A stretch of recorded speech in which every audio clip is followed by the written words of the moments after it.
Hey families, there were several questions regarding how we are going to track students' activities, and here's what my team and I came up with.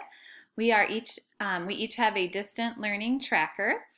All of our students' names are uploaded into the tracker, and what I will simply do is, as your student, or sorry, your child, my student, completes a math activity on a given day, I'll check it off. If they do any of the reading activities, I'll check it off. And if they do the writing activity and share it to Seesaw, I will check it off. And then, of course, science, social studies, and health. We know some of those videos and hands-on activities are optional, but if you do them and share them, then I would check that box as well. So that's how we're going to keep track of attendance. And as you can see, we've got it mapped out through taking us up to spring break. Ways to share those activities, Seesaw. Seesaw is the way to do it. You can take a picture of your activity and upload it. You can take a video and upload it.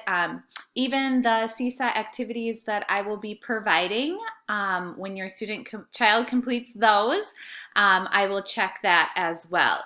I'm also keeping an eye on the Raz Kids, the Reading Eggs, Happy Numbers. I can tell who's logged in and for how long, so I'll be checking those periodically each day. If your child does some time on those, that counts too. So don't overwhelm yourself.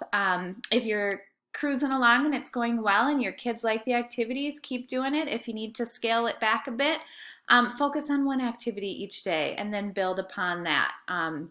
If you have any further questions, keep them coming. Seesaw and email. I am here to support you. And thank you so much for all your hard work at home.